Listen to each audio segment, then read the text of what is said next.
Rocklaz Radio with Tanmay Shah. Rocklaz Radio. Rocklaz. Rocklaz. Rocklaz. Rocklaz. Rocklaz. Rocklaz. Rocklaz Radio with Tanmay Shah. Hello, everybody. Welcome to another episode of Rocklaz Radio. Today, I'm very thrilled to have with us a very famous and established artist, Shavonne Wong, who is joining us from Singapore. She is also Forbes 30 under 30. She's sold out on Sotheby's, first Vogue's first NFT creator, and much, much more. Let's find out. Um, Shavonne, welcome to the show. How are you doing today? Yeah, I'm good. Thank you for having me. It's the second member. You're the second member from the Bloom who's coming on the show. We had Iki with us 6, 7 months ago, so it's very great to have you. I since I saw you, I've been seeing you in the NFTs since I joined 2 years ago, and recently when I was in NFT London, I got to see your artwork in Outer Rim or a gallery name something on those lines.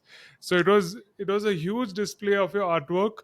I think In Love or something, the name was, two people about to kiss, and the camera was moving around them. So it was a beautiful experience, just being there. So Shivon, let's start from the beginning. You were a photographer. How I'm sure all those skills of lighting and composition might have helped her. But let's go even further back. Can you tell about your backstory? Sure. So, I think I have always been a creative my whole life, and I made sure my parents knew that since I was a kid. So, I think during school, as I was clearly pivoting towards the more creative side, it wasn't a huge surprise to them. So, that was nice. So yeah, like I said, I was a huge creative my whole life, but I never really knew what I wanted to do. For a while, I thought I wanted to be maybe an animator and work in Pixar because I thought those were really cool. But it was only after I graduated from school I decided to try out photography. But I have a bit of a impromptu addictive personality, so like once I try something, if I like it, I kind of just go head first into it and go all the way in. And so yeah, I started photography as a hobby. Started just taking photos. The first thing I did was actually I rented a studio, dragged my sister along, borrowed the camera, and just kind of had fun with it. I had no idea what I'm doing, obviously.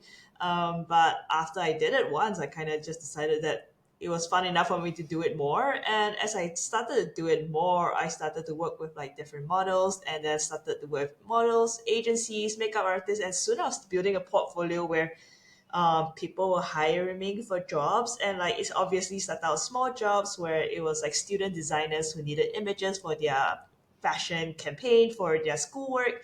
And then after that it became like small fashion startups, and then really from there on it was just 10 years later I had a fashion photography career that I did for a really long time. So yeah, I guess that was really how I started. It was something that was very gradual. I never really like decided that it was going to be my career, but like I kind of remembered that I registered a company just so people could pay me easier. And it just kind of got from there. So yeah. Wow. I love the point about being addicted to what you start and just keeping on doing that. How did you find a nuance in that? Sometimes people get bored of doing same thing again and again. How did you keep finding passion and ha- have that grit throughout your photography career?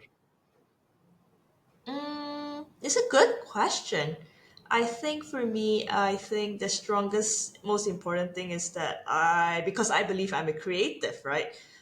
Everything else is kind of mediums, right? So like I did photography for 10 years, and to segue into what I do now, I actually pivoted over to 3D because of COVID. And during then, it was really because I figured if I can't work with real models, I'll just make my own. And I started to learn 3D just to figure out how to create realistic 3D models. And it was always to go back to my clients with them until NFTs came about, and I started into that route where I was like, all right, let's try this new thing out.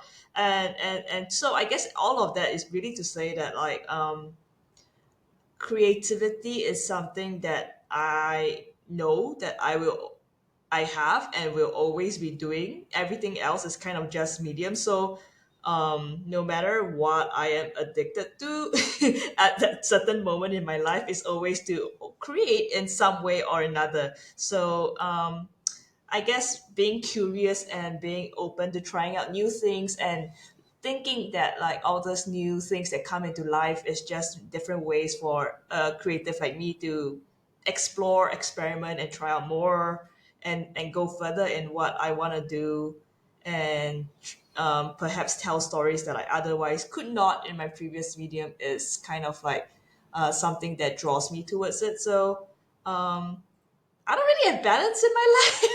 So I can't really talk about balance either, but I enjoy what I do. So I think that as long as I know that I'm doing something creative, I'm kind of happy with it. So that's how I go forward. As long as you're doing something creative. Wow. Mm. So in the photography, like going back to the photography and 10 years of fashion photography, can you share a story that you'll never forget? Oh, well, I guess it's kind of funny because at the end of 2019, which was like my ninth to 10th year of photography, right, was where I felt like I was getting like reaching really new heights in my career because I was starting to. I remember I got to do a photo shoot for Billy Porter, which was really, really cool, super fun. And like the photos were published in Vogue magazines, like internationally. And then I got into Forbes 30 under 30. So I was like, oh my God, 2020 is going to be amazing, right? Because I was like, I'm starting to hit all these milestones. And then obviously, 2020 was not what I had expected, not what anybody had expected. So that was fun. But yeah, I guess looking at that, like 2019 was a great time because like I really got to do stuff that I never thought I would be able to do, like Billy Porter. So it's a very fond memory I have.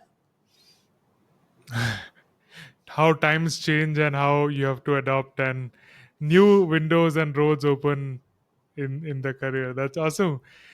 You, after school, you started out with the studio. You had many options in photography as well. How did you focus or narrow down to fashion?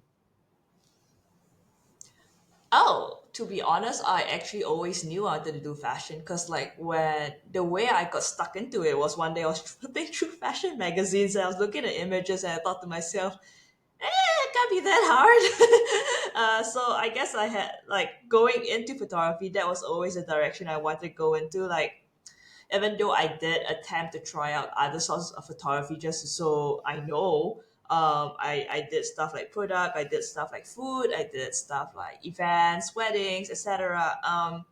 I realized that naturally the thing that I'm most drawn to and happiest doing is fashion. And often is I had realized it's not because I actually like fashion, but because fashion photography kind of allows the most freedom and the sort of works that I wanted to create, right? For example, as long as like the outfit looks good, I can kind of do whatever I want with the model. I can light it, I can pose it, I can put her in like all those different kind of like different scenarios, different setups, and kind of tell stories through it. So it's to me, fashion photography has always been able to a way to tell fantasies, right? The things that I want to put across or like different stories, but like in a way that is not the reality that we see it. So yeah, like I guess to me, it was very clear which direction I was going towards the second I had started to do photography.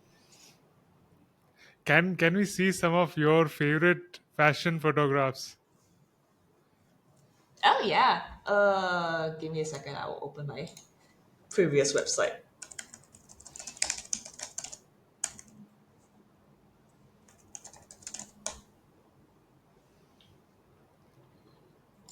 Until she's pulling Should I up, share Shavonne screen? is based out of Singapore.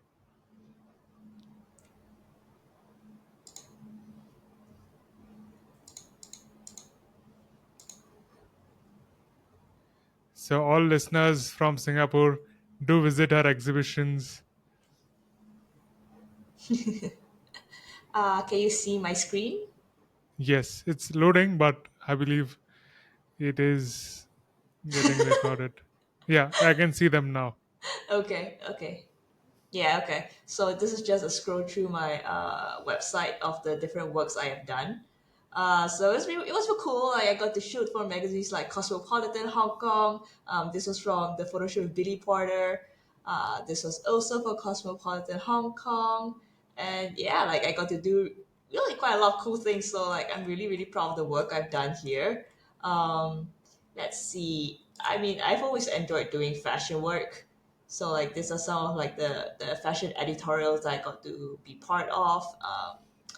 And most of them were done overseas because like in Singapore is a very, very small country with very little landscape to really be honest about. So like whenever I travel, I try to do like all this kind of fashion shoots to tell the stories I want to tell. And sometimes when I can't get a stylist for outfit, then I'll do more beauty work. So I like focus closer to the face. So yeah, like these are the kind of works I did with like different clients. Work with some celebrities. Here's the photo shoot with Billy Porter. He was super fun to work with, great memories there. And yeah, so this is the kind of photography that I really enjoyed doing. You mentioned about getting costumes and so for the makeup artists and so on. So, did you have the complete control of what the model was wearing, and how did? Um,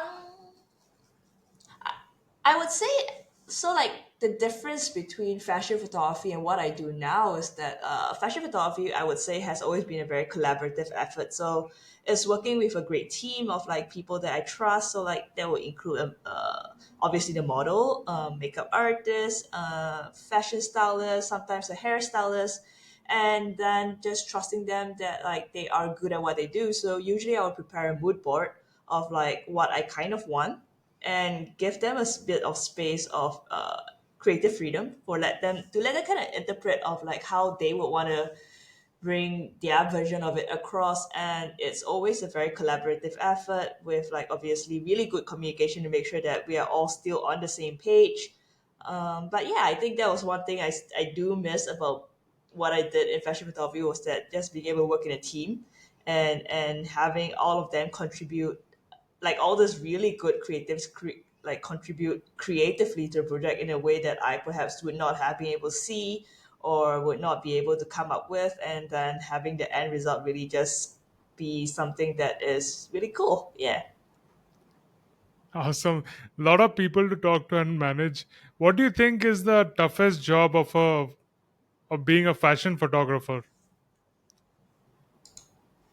I would say managing clients. I think client management is always a bit hard.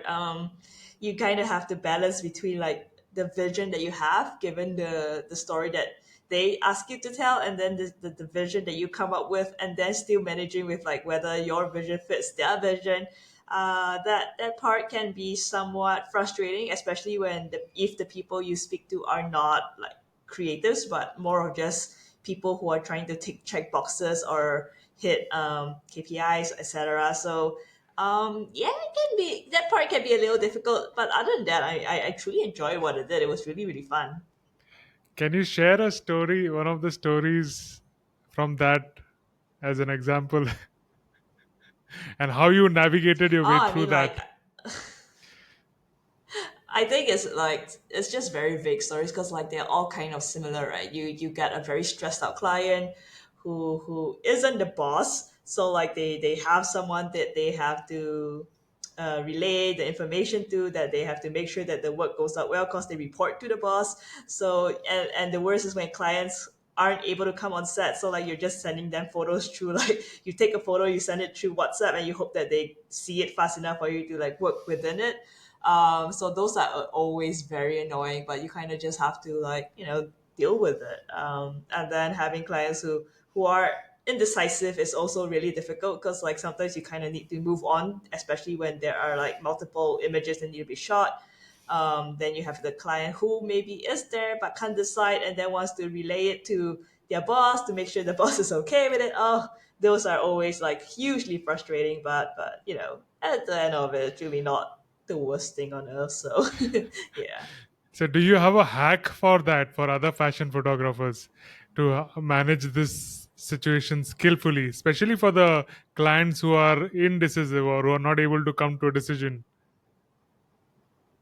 I think it's just being firm, right? Like I think sometimes with clients, it's just making sure they understand the consequences of like the options that they were going for, such as like if you want to ask to take more photos, there is no issue with that, but that there is a delay in the photo shoot, and when the photo shoot delays, we are talking about overtime, and it's not just for me, but the rest of the crew, for the makeup artist, for the model, and if you're willing to pay for it, that is also okay. But then, yeah, if you don't want to decide, then there are consequences with it. So, like, I think it's putting it across in a way that isn't like this is your fault, but this is like there are consequences to certain choices you make, which are all fine, but you just have to be aware about them. Yes. So, you're completely into 3D now, is it?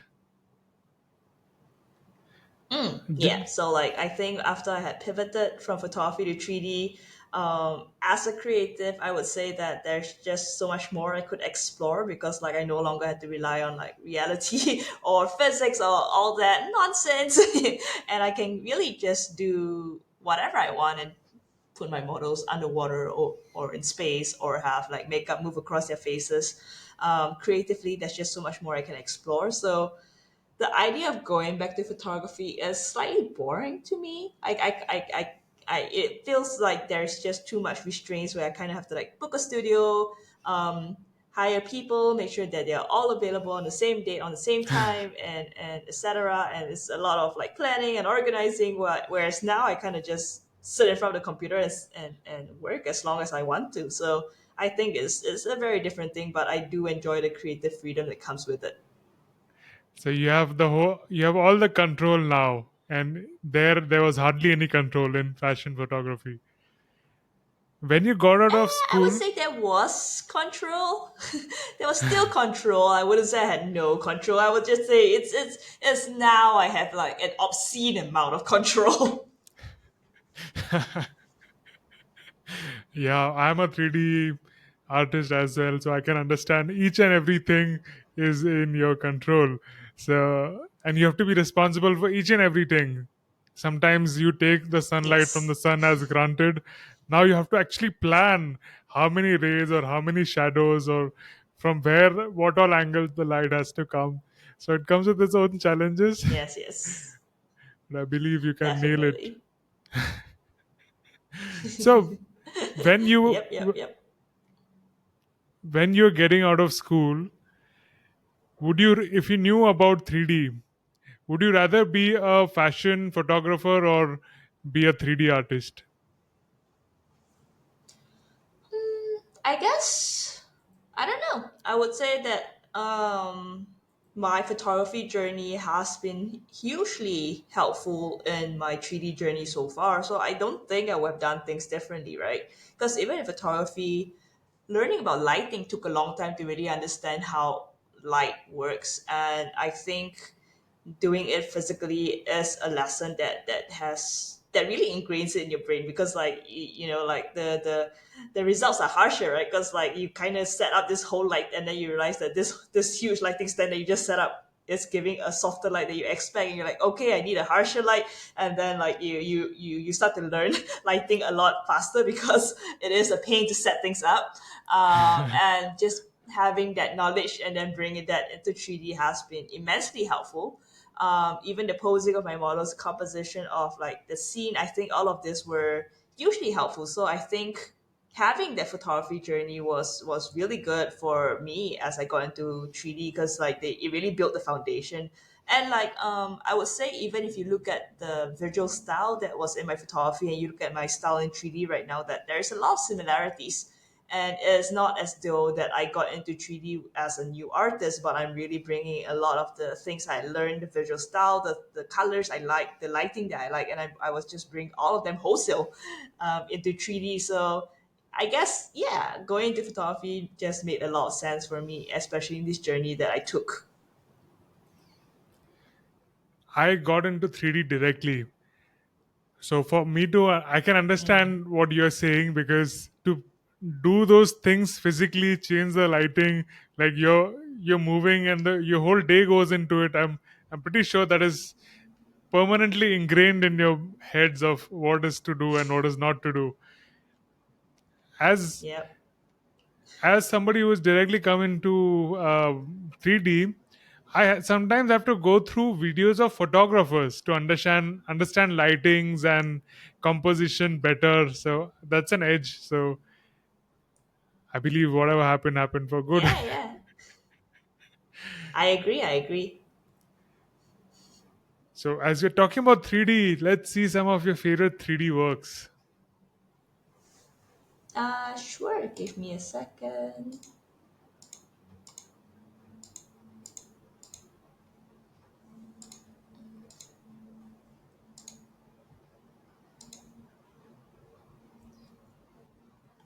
Yeah, so like these are all my earlier works that I did when I first started into the NFT space. I think this piece is pretty memorable. Like most people talk about it when they see the Which work I one? have done. Oh, I can't open this page. Let's try it again. Oh wait, let's open straight. Yeah, there we go. This piece, when it loads, I swear it looks good. Yeah, so like this piece is Luna Moon, and I did a series of three on it. But like for, I would say this piece where the fish swims across the face has been the most popular piece. Um, yeah, but it's not loading. How did There you we go. get the? Oh yeah, we can see it now. Yeah. It's actually swimming on the face. It's So not as if it's between the camera and the face. It is on the face. So it is no, going no, up no. and Yeah, down as per the yeah. texture of the face. Exactly. Yes. So like I think this is one of my more popular pieces because it made people stop in their tracks. It's like, oh, what's going on? Yeah. So I'm pretty proud of this one. Wow. How did you do it? How did you get the fish effect on the? Did you do the animation yourself? Yeah, so like I have a UV map for my model's face, so I went into After Effects, I put the model's like UV map on it, and then I had fishes just swim across the UV map and then use that video texture as the texture for my model itself. Beautiful. And as you mentioned, the detailing in the face, it is very similar to the photographs which you showed us with the makeup on the face, which had close-ups of them. Yes. Yeah, so like I would say like a lot of the works I create are really just the same kind of work I would have done in photography. Even the way I pose my models, the way I like the scene, they're all actually really things that I would have done in photography, except now I'm doing in the 3D space, so I try to do things that would have been perhaps impossible or a lot harder, such as like again having makeup go across their faces, having them underwater, etc. So I kind of like to play with like more fantastical scenes like that because well now I can. Yeah, so like this is another piece that I did called Kin 2, and like it was featured in Vogue Italia, and yeah, like it was just about having like makeup go across the face, and it was really fun to do. It's also the same technique that I had done with Luna Moon, except this time it was working with two different faces at the same time and making sure everything syncs well. But yeah, I enjoyed it. That must have been a challenge to sync it on two faces. Wow. And it last sold Yeah, for yeah, 7 it was ETH. not easy. Oh yeah, this was a good sale. And then I guess I can go to Super Rare. Super Rare has more of my recent works. As you can see by these beautiful gray squares that are still loading. Um, yeah, so like I try to when I remember when I first got into Super Rare, I was trying to do artworks that to me I was like, oh, if I was gonna be an artist, perhaps I should tell like more stories, right? So like I remember this was one of the first pieces I did where I was trying to tell a clear story about like women uplifting each other. And this piece, it was kind of funny because it kind of hit all the cliches of like, pillars of strength, going higher and higher. Like there's no ceiling for us, and we can push each other to newer and greater heights. But yeah, I really enjoyed creating this piece here. And then the kiss here, the one you mentioned, was the one that has been actually showcased in quite a lot of different countries now. It was also recently on New York Times Square, and definitely one of my favorite pieces because I feel like it's fairly straightforward, but like the concept itself, I think, is one of those things that is easily understood, easily acceptable, in the sense that like sometimes when I look at artworks when I go into museums, I don't really like it. When I look at it, I don't understand it. I read the text, I still don't understand it. For me, I prefer artworks that are more easily understood, right? So like this to me was one of the artworks that I feel like I really got the point across very clearly, without it being overly complicated. What inspired you to create this? So I actually did this whole project called Love is Love, and this was during the period about end 2021 when I saw that like there was a lot of PFP projects happening like Board Aid Yacht Club, etc. And I thought to myself that I really liked this idea of generative layers, and this technology was really interesting of like how you could create like 10,000 kinds of different art, right? And for me, I didn't want to do a profile picture project. So I was like, okay, how could I use this technology in a way that makes sense such that it actually fits my art style? And so what I had done was I decided to do this project called Love is Love. And Love is Love is this 500 pieces generative art project where there's always two people kissing in the piece. And you can see it here. Um, and on the right side, basically, yeah, I created characters on the left side, characters on the right side of both genders, and they are always in a kiss, about to kiss. And the way it had worked that was that when people were minting the works, they were able to choose gender and sexuality, Wow. and in a way they could influence the end result of the piece, right? So like if perhaps they had chosen like female and gay, they would get a female female combination, or if they had chosen male and straight, they would get a male and female combination or female male combination. So in a way, yeah, they could influence the end result of whatever they got. Because to me, I like art that I could see myself in, and I wanted people to get something that they could see themselves in. Yeah, so like this was the way I had used the idea of like generative layers, and yeah, it was a pretty fun project. It went well. I had Idris Elba buy it, which I could play here, which is still one of the most insane things that has ever happened. Okay, so I'm in a makeup chair, as you can see, I don't know working, if you and can I'm hear going it, to buy but my this is first basically NFT. Idris Elba saying that he's on the makeup Yeah, I can chair hear it. and he's buying his first NFT. Yeah, Can you play once again? sure. And this NFT is by this lady, Shavonne Wong. Shavonne Wong. So I'm in a makeup chair, as you can see, working, and I'm going to buy my first NFT. Did that work? Yes. Wow. Okay.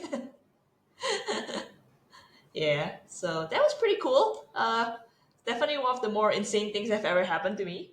Who is this But yeah, so person? like, so the piece, Idris Elba's like one of the Hollywood stars. So like he was in one of Marvel's as Heimdall, and he was part of a series called The Wire. So he's a pretty famous Hollywood star, I guess, Hollywood actor. And it was kind of cool to have him buy my art. So And yeah, that this too, piece here, the that too, kiss it is was. his first work. Ooh, yeah, that was the first piece he bought. Yeah, and so the kiss, as I had mentioned, this was the highlight piece of the whole project. So, in the whole project, was it video or was it a JPEG that was generated? So for the 500 pieces, they are all stills. This is the only video, which is the one of one. Wow. That's what I was wondering. How, first of all, creating 500 3D faces with so much accuracy must have been task in itself. And then to create a video replacing that, I can just imagine how much I mean, I can't even imagine how many work hours might have gone into creating this. Yeah, so like creating all the different characters was definitely a pain. And like coming up with all the different hairstyles was also like terrible. But yeah, I mean like the end result is something that I'm really happy with, so I can't complain. What software do you use? So the main software I use is Blender. That's where I do my rendering from, and Blender's free, so I love it. Other than that, my base model is from Character Creator, and then I bring them over to ZBrush to do a lot of sculpting, a lot of like customization, a lot of texturing, and then from there I bring them back to Blender, and then like maybe perhaps Substance Painter for like the skin colors, and then there is also Marvelous Designer if I want to add clothes on them. So, well, it's a lot of softwares depending on like different needs that I need to do. And then like sometimes I have softwares that I haven't opened in a really long time, but I just kind of need them for like very specific things. So it's a lot of different softwares. But you keep coming back to Blender. Also, Blender's where I render it all. So that's where I like bring them all in one place. DAX is also a good software, right? For like, one of these people who did this kind of human works suggested. Yeah, yeah, yeah. So DAS is another one of the popular human softwares that people like to use. Wow. You mentioned you got inspired from the PFP projects which are generated. So did you find a way to generate these also, or each of the 500 ones are done by hand manually? No, so they were all generated. So the way I had did it was that I had created about 20 different character looks on the left side, and then 20 plus on the right side. And then from there on, it was just, perhaps number the first one on the left side and the number fourth one on the right side. Basically random, it gets randomized, and then it comes up with like, my math is really bad, and I don't remember all the exact numbers. I just knew that there were about like 4,000 permutations possible, maybe. And then and then like I had kept the end result at 500, so like that was the fixed number of results, just to make sure that there was enough variety within the 500. Wow. That is brilliant to use that technology Thank you. with your style in it and creating a amazing project which is now traveling the world, which also has a video. This is really brilliant. When did you do it? Thank you. Thank you. Oh, this was like quite early on. This was probably in like November 2021, so it's about 1 year plus now. Yeah, Yeah. 1 year, 6 months, about that time. That Yeah, wow. probably. So going forward, what are your things you're planning to do in the creative aspects? What things you want to experiment? I think for me, I just had my solo exhibition, so like that was where I did a lot of like dynamic artworks, and that was super fun. But it was obviously very tiring. It was pretty exhausting, and from there, I think now I'm taking a small little break, and I'm trying to figure out also like to learn a little bit more on like how to improve my own techniques, and then also trying to learn more about AI to make sure I am updated to like what is out there in the world, the technology that is available to be used, and trying to figure out how I can perhaps use it to make my workflow easier. So it's just I think a lot of learning for now. Wow, taking a break to learn, update yourself, and coming back into action again. Yep. Speaking about your recent exhibition, can you show us some works from there and some highlights, or what was the whole exhibition about? The process of starting it, what inspired you? Sure. So what had happened for the exhibition was that at late last year, I was thinking to myself like, oh, okay, 2023 is coming. Like, perhaps, like what could I do during it? And I decided that I've been an artist for 2 years now. It's probably about time I have my own solo exhibition, which is a very not realistic timeline, but I decided for myself that I deserved one. And it seemed like nobody was offering to me then, so I was like, all right, fine, I'll just do my own. So I kind of put it out there. And I was like, okay, for 2023, I want to have my own solo exhibition. And so, as I have spoken to a few people about it, I have spoken to one of my collectors, and he says, "Hey, during March, I actually have a venue available. Do you want it for 2 weeks?" And I was like, "Yes."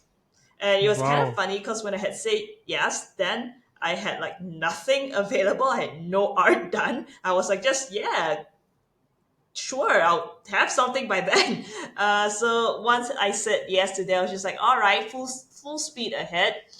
And then from there on, it was like basically organizing the exhibition while trying to come up the artworks for it. So before I had the exhibition or created the artworks, I already had in mind of like the perhaps concepts of what I wanted to do because I have had been paying attention to a lot of dynamic art. I had been paying attention to interactive art, and I thought like this is a really cool way of like having people participate in the art itself. And so for me, when I got into this exhibition, I was like pretty sure that's like, okay, I want to create digital art, but in a way that is interactive, in a way that is different, that makes people realize also like the potential of what digital art could be and what dynamic art could do. So basically I had created like 6 different new artworks for it. I can basically talk through them. Um, Let me share my screen here. So for the viewers, what do you mean by dynamic? So that when I talk about dynamic art, it's basically art that reacts to a real world variable. So, like for example, this piece over here, it is called the Invisible March of Time. So, for all the artworks that I created for the exhibition, I had basically tweaked them to say this is for the way it will be shown during the physical exhibition, and then this is how the NFT version will work. So, for this physical version, actually, let me show you this piece first. So the duality of self was the first pieces that could be seen at the exhibition itself, where you walk inside. And so these pieces are actually based on the idea of how all of us and our personalities and characteristics, we have an introvert and extrovert side of us. And so for this exhibition, within the gallery space, I had actually had a footfall sensor set up right at the door. And the way it had worked was that when more and more people entered the space, the two pieces which shows one showing the introvert, one showing the extrovert actually starts to come out more and the introvert starts to hide away. And vice versa, when there's lesser people at the exhibition itself, then the extrovert hides away and the introvert comes out. So it was basically like as though it is the personification of the exhibition itself, of the gallery space, where people come in, the artworks react, and people leave, the artwork reacts. And so like this is how I wanted to make it feel like people were playing a part on how the artwork is being shown. And so this is the exhibition version. And for the NFT version, is actually based on the traffic of the Ethereum blockchain. So when there is high traffic, then the extrovert version comes out more, and when there is low traffic, then the introvert version comes out more. So it's a bit like a ticker of how Ethereum is doing, but like yeah, I thought it was a really fun way to play on the idea of like dynamic art and how the art can change according to certain values and certain data, but using that value and putting a concept of like personality to it. So this is the first few pieces I did. This is this live on the Then blockchain? moving, yes, so this is live on the blockchain. Let me see if I can click on it right now. So this is the introvert piece, and waiting for it to load. Basically, she's viewing right now, which means that the Ethereum blockchain isn't having too much traffic because she's revealed herself. And I guess when the bull market comes back, that's when you can see that the extrovert version will be showing herself. So right now, the extrovert should be hidden away, which you should be able to see. Yeah. So now she's hidden away. So yeah, when she's appearing, you would know that the bull market is back. So that's a cute way to kind of see it all. Wow. So these are two different pieces. I thought it was the same piece in which the introvert and extrovert changed places coming in and out. But this is amazing. Two separate pieces who just hide their face and come back depending on the. This is Yeah. absolutely fabulous and brilliant. Thank you. Thank you. Yeah, so like my exhibition basically had different kind of works like this. So like this next piece here, it's also two different pieces. This is called the Invisible March of Time. And so for the exhibition, the way it had worked is that it shows these two women slowly aging, and they were aged over the span of 30 minutes. And as an exhibition goer, when you stand in front of the piece, as I tell you this, you will know that she's actually aging, but because she ages over the span of 30 minutes, it is very, very subtle and you don't really see the change. And in fact, if you stand in front of the piece, it gets a little boring because you're like, oh, I don't really see any changes. But after that, after you see this piece, you will go on to the next pieces, walk around the exhibition, and when you come back, time would have passed, and that's when you have noticed that, oh, shit, time has gone on, and I had missed out because she has gotten older and she has aged. And that was really the idea I wanted to put across, that like no matter what's happening that in our lives, there's never a time that time stops, right? Time is always moving. And sometimes when you see your parents every single day, they look exactly the same. But like if you don't see them over the span of like 1 year, 2 years, you start to see like, oh shit, because I've not been around, time has passed and I'm seeing changes. And that was really what I wanted to bring across with this piece, is really that there's a bit of uncomfortable truth of like mortality, right? That time is always passing by. We are all aging. And to really just, be present in the present time we are living in. Fabulous. I think this is digital art, NFT art at its best. And I love to go to exhibitions in whichever new city I'm going. But the work you have done into this using the technology, that is a very immersive experience. That is that makes you get you involved in it. You're not just passively looking at paintings and walking around and just going away, but you're curious to go around and see what has changed, what has happened.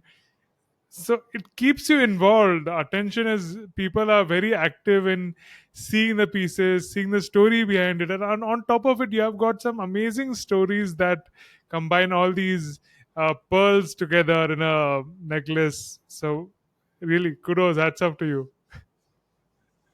Yeah, thank you.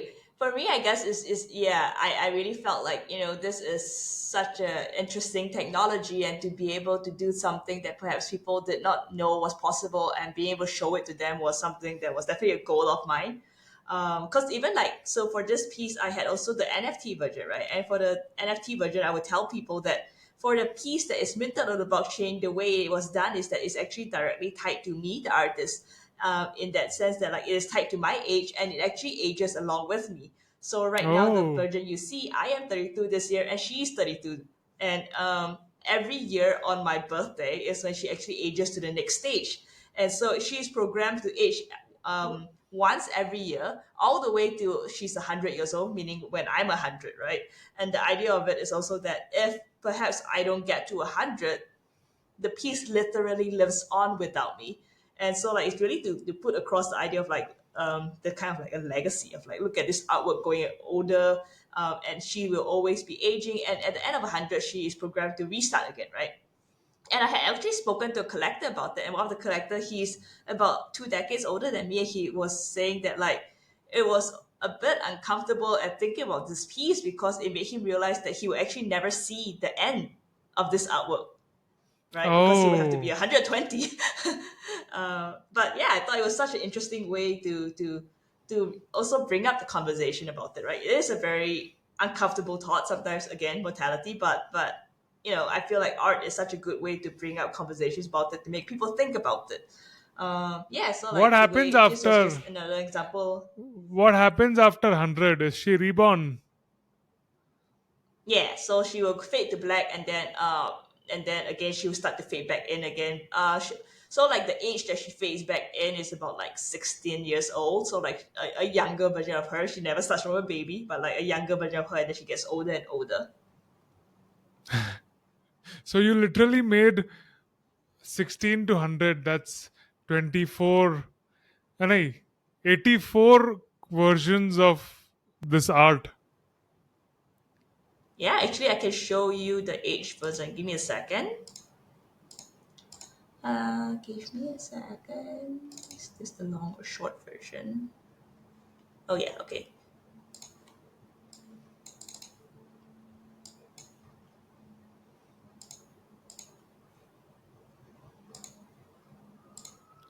Did you create a video of this, of how she progresses through age? Okay, it's a video. Cool. Yeah, so this video is about 3 minutes long. The exhibition version was 30 minutes long. This version is a much shorter version to see her age. I will fast forward it a little bit so you can kind of see the slight changes as she gets older and older.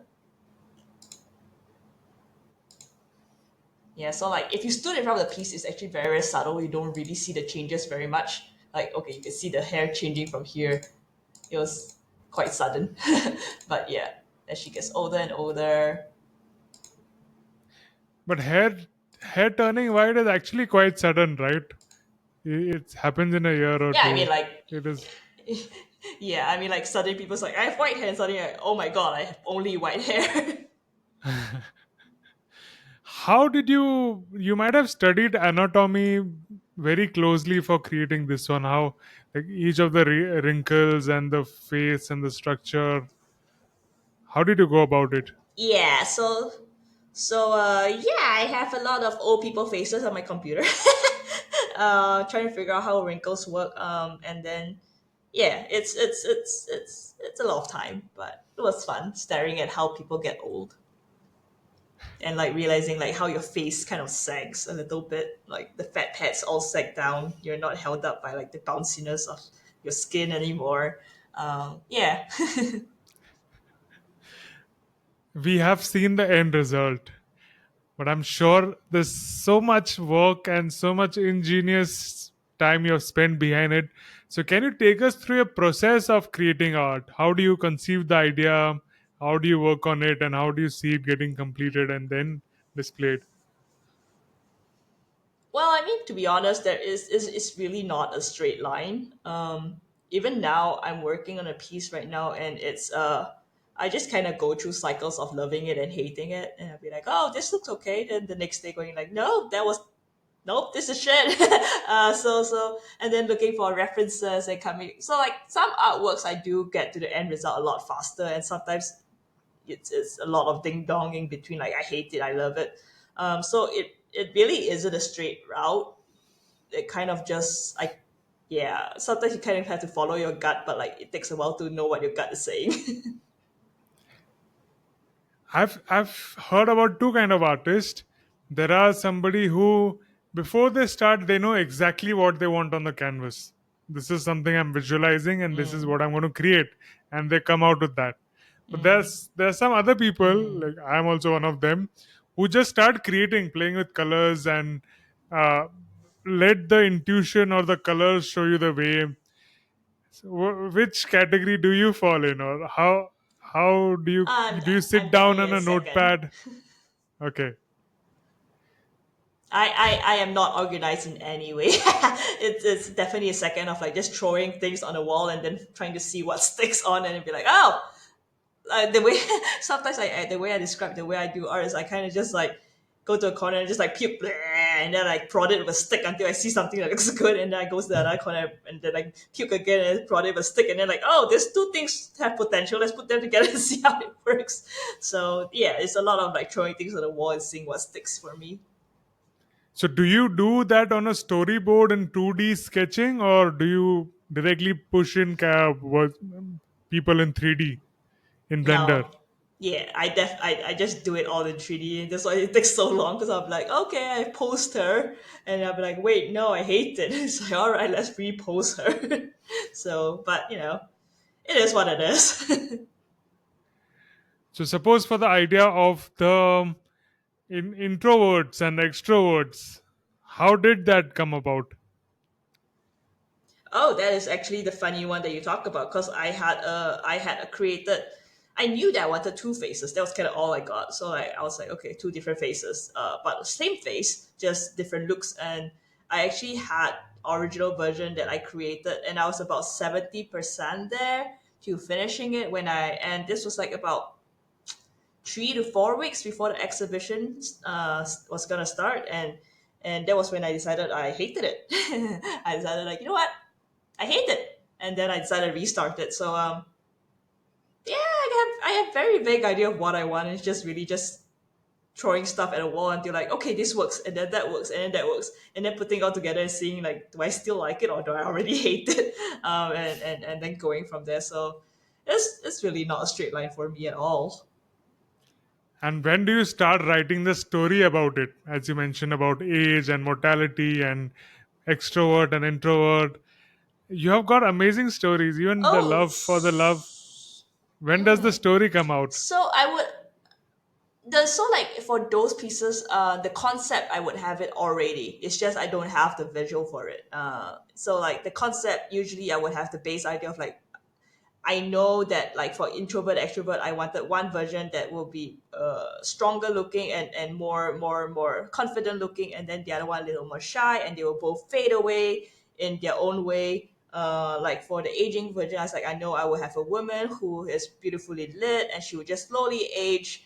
But like visually, I had no idea how it would look like. I just knew that the basic of like, this is the idea of what I want, and then it's just throwing that together in a scene of like trying to figure out like, is this how I want the visual of what the concept I have in mind to look like? Yeah. Wow.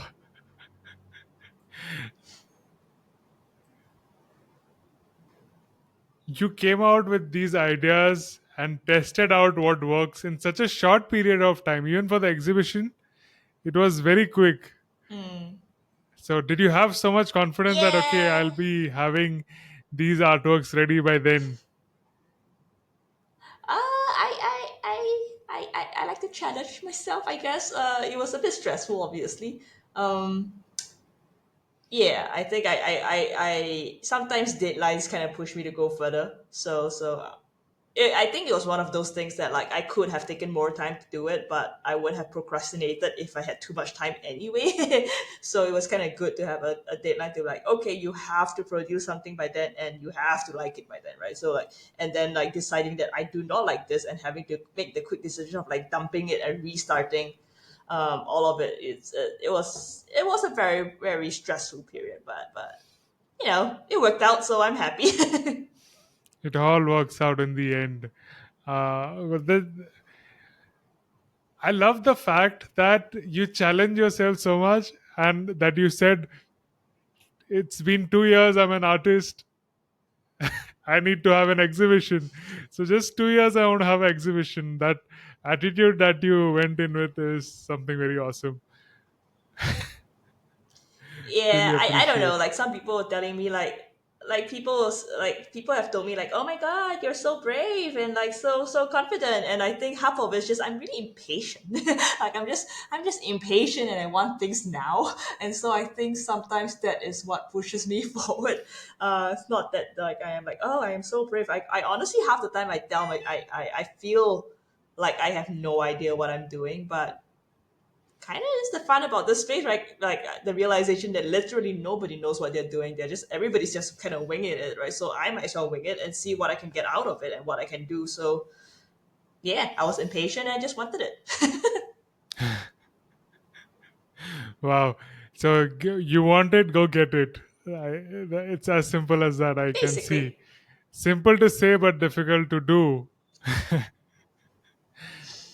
Yeah, I would say so. I mean, like the honest truth is also that the exhibition turned out to be a lot more expensive than I had thought it would be. Like I think to me, because again, obviously it was my first, right? So I knew in my head that like, oh yeah, exhibitions are expensive, but I kind of did not know just how expensive until I had gotten like quite far into it and things were like starting to add up. But I guess the good part for me was just like I was like, I'm too far in, and like I knew I had the finances to pay for it. So I was like, it is a risk and it is terrifying because I'm putting so much of my own money into it to make sure that it goes well. Um, but I guess even in my photography days, the way that the way my mentor taught me was also that you kind of have to spend money to make money, right? You kind of have to put yourself out there. You kind of have to market yourself, and you kind of have to spend the money, get what is necessary to do the work, and then hopefully make money from there. So uh, I guess when I had looked at it, and I spoke to my husband about it, right? Like I guess we try to figure out like what is the worst case scenario, and the worst case scenario is that nobody buys any of the art that I had on for the exhibition. But even then, I would still be able to say that I had, put on my own solo exhibition. I could say that I clearly invested in myself, clearly that I trust my own artworks, and that I would have been able to put out all this dynamic art anyway. So obviously, I did not want to end up saying that oh yeah, I did all this to invest in myself, because obviously I would like to have made a profit from it. But I think looking back, like it was terrifying, and it was very very scary to do this thing. And it was also socially energy draining, but I had a lot of fun. And I think, if any artist wants to do it, I just really truly recommend to put yourself out there for it, and that it is worth the time and effort to do so. So if somebody wants to put up an exhibition for 2 weeks in Singapore, how much does it cost? I don't really want to say it, but it's not cheap at all. Yeah, because I mean, like, it also depends, right? Because, like, for me, like, all those exhibitions. The reason why I don't want to say the cost for it is because there's just too many variables that comes into play. And for me, I had needed to rent a bunch of screens. If you can get like a sponsorship, that makes things a lot easier. And then from there, also like the production company, I wanted to have like vinyl text printed onto the walls. I wanted to have trunking done for all the cables. I didn't want to have all the wires sticking out, etc. And then like I also had like very specific technology that I wanted done for my exhibition, such as having the footfall sensor that was customized to the exhibition area, etc. Right. So all of this just added up in cost. That therefore, like I feel like what I had end up was very specific to me, and not Hmm. necessarily what normally someone who wants to do something who perhaps totally different would get. So yeah. So if somebody didn't have to do all these technical things, how much would it be around? Because I don't even can't even imagine the range of how much would it be.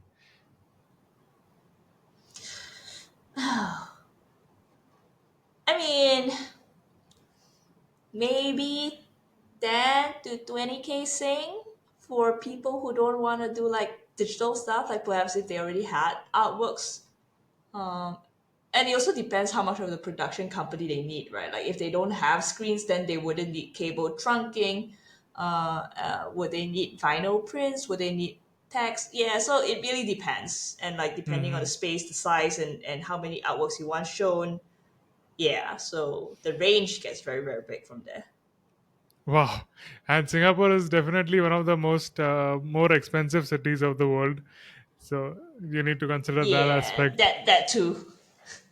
Yeah. That didn't help. So did you I love how you said what is the worst thing that can happen and what's the best thing even if I do this. I really like that way of going about it and just doing it. So how do you feel now after having done it? Oh, I mean, like I was able to sell four out of the six one of ones, and like my open edition did pretty well. So I think that it was a success. So obviously that because it was a success, I am very happy that I did it. But I guess again, if it was the worst case scenario, like to me, I am very proud of what I was able to do. I felt like I really got out of my comfort zone. I had to be an extrovert for 2 weeks, talking to people and showing people my art, and giving tours and etc. And like, but like, yeah, I think overall it was just a very rewarding experience, a learning journey that I am very glad I made myself take. Yeah. Let's go. LFG. You're talking. Yep, let's go. Before the next question, I want to share something of mine. I think it's a good time to show. Programmed. I tried my hand at one of programmed NFTs, and the concept of this is the wheel of time. Everything changes with time. But let me see where it. Yeah. Do you see it? It's low. Oh, yep, I see now. So, so these are the timing is written here, and these are the different wheels are which are there, which change with every hour. So the cool thing about it is, as per the day and night, so as per the day and night, the shadows of this change. So it'll be larger Cool. shadows. Yeah. And then at night it's black. Very cool. And another thing about this is all these are geometrically algorithmic. So they're not random wheels. They change incrementally according to their geometry. So if you see, there is Very an cool. incremental change in all the wheels.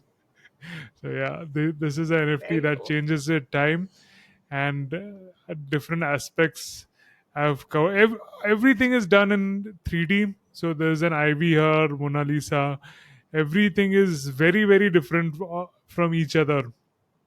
So the concept Very of this cool. is everything changes with time. This is the wheel of time. Everything changes with time. Nothing is permanent. So there are good times, there are bad times, and it keeps changing. So don't get stuck up either in good or bad. Keep moving, and the wheel of time keeps spinning.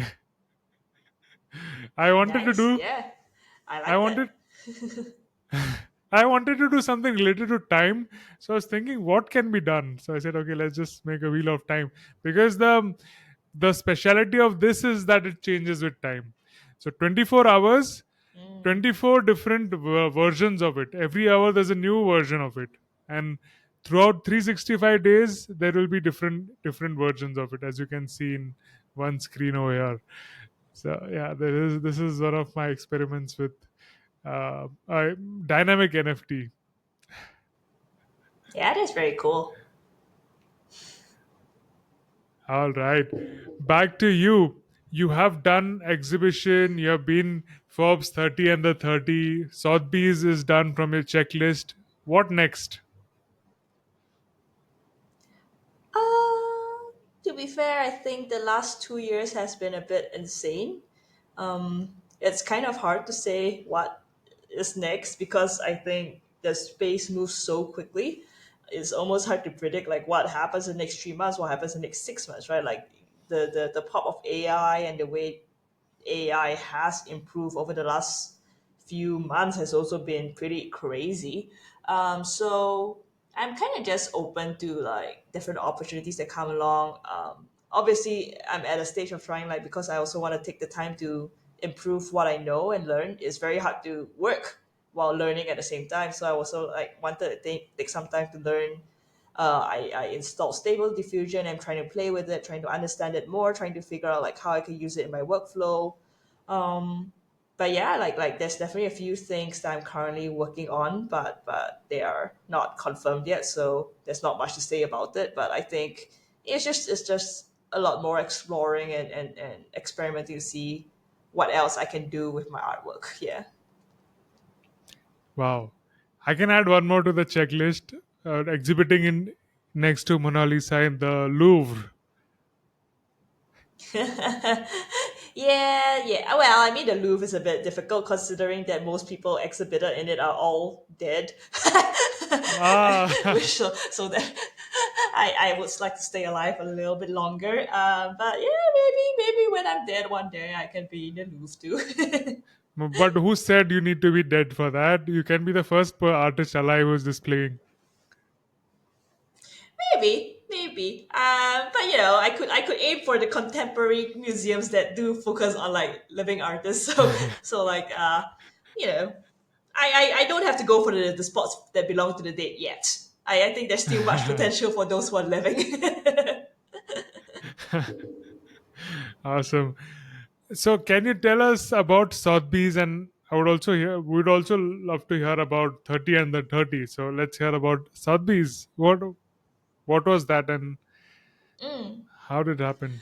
So I am the co-founder of NFT Asia, and we are a community that was founded back in March 2021, and we basically are just a group of artists or art workers who are in the art space, and it really came about to just focus on the fact that like when we first entered the scene that there was just so much focus on the West and there was very little focus on really anything out of it, right? So we were a community that came up to just basically support and bring exposure to the artists in our space.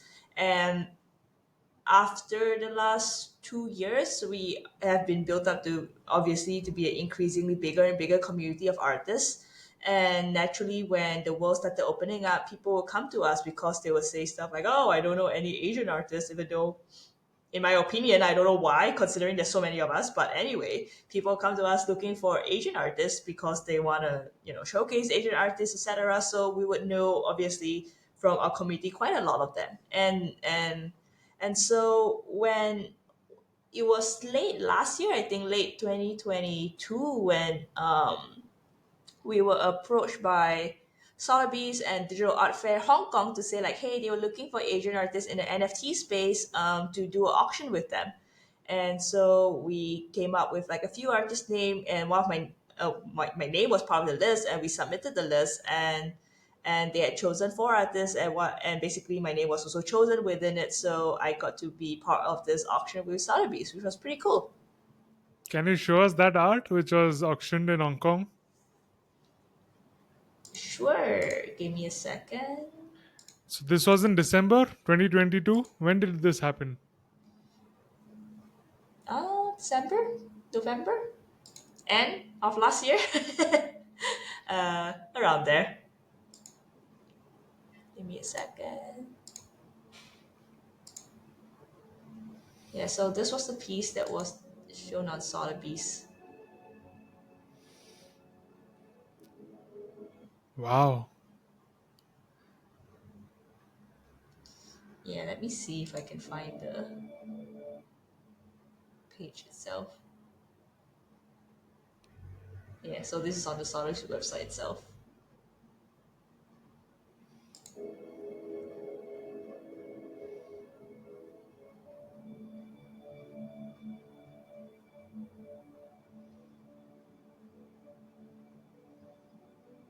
She's crying. Yeah, she's crying, glitter tears. Yeah, so this was the piece I did for them. Very proud of this piece. I really, really like it. So I'm very happy with the work I did for this draw. It's on the blockchain, right? Yeah, yeah. Is it So on like the? it's on super rare. Yeah, Oh, currently it's on super rare. Yeah. 30 to 50,000 HKD was the auction price. Uh yeah, so like that was the estimate given. I think it was sold for about like two plus ETH, which was like kind of below my floor anyway, but I think like most NFT sales don't actually do very well in auction houses, so there's also that. Yeah, that's a funny fact, right?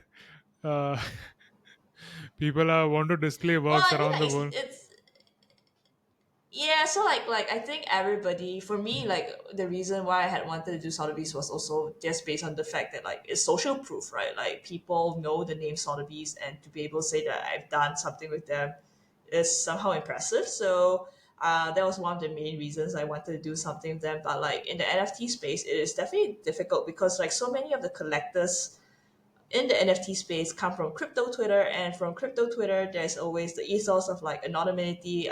They don't want to KYC, they don't want to put their name out there, and auction houses like Sotheby's or Christie's, in order to bid, you have to do that, right? So I think a lot of people are a little less excited to bid on this kind of platforms. Yeah, Hmm. Some fun facts from the art world. Very interesting. yeah. Talking about 30 under 30, what was that about? So that was 2 years ago. That must be related to photography then. Yeah, so like that was back in my photography days, and it's kind of funny because I got it during COVID. So like I got my Forbes 30 under 30 during COVID, and I think one of the most exciting thing about Forbes 30 under 30 is usually they have this event where they get all of the different nominees, and they put them in one room, and then everybody networks, there's a dinner, etc. But like for my year, obviously nothing happened. So that's kind of it. I got to say that I was Forbes 30 under 30, but like nothing really came out of it. But I got the name drop that, so there's that. It must be all virtual. Yeah, yeah, it is what it is. Didn't really get to get some good benefits out of it, other than the fact that I could name drop it. But it's still something I'm proud of, so can't really complain. Do you have the part of the? Do you have a physical magazine edition of that? No, I actually don't. Did the magazine also come digitally for you then? I don't even think they gave me anything. I think it was just like a site that said like, oh, these are the nominees for this year in Asia. Oh, okay. You should definitely put it somewhere on Instagram or on a website.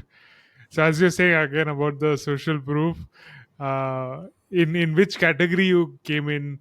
What my understanding was that they print it out in the magazine, right?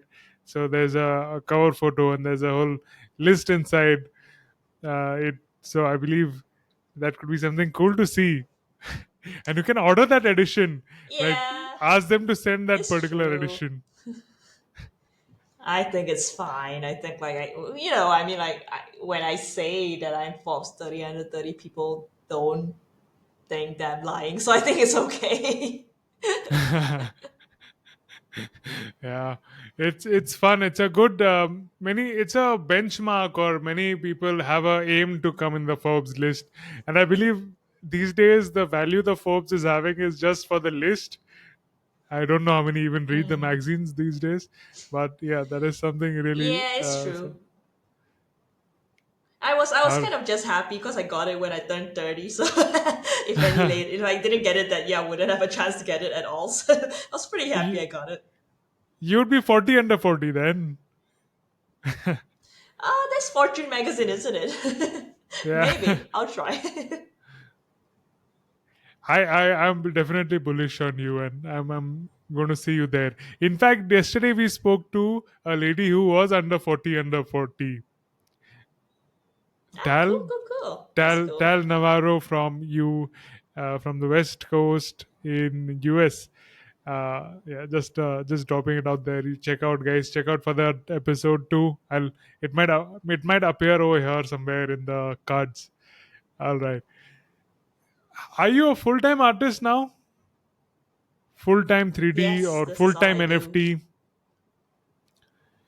Yeah, yeah, yeah. So This is all I do. I just sit in front of my computer all day. so you're not even taking clients as full time NFT.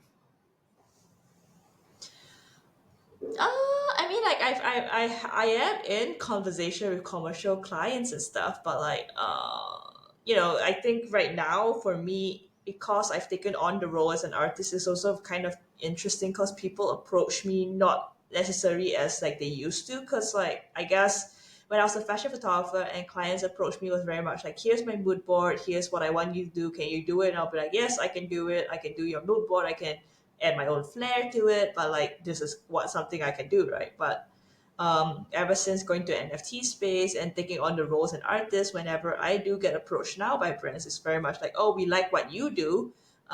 We would like to collaborate.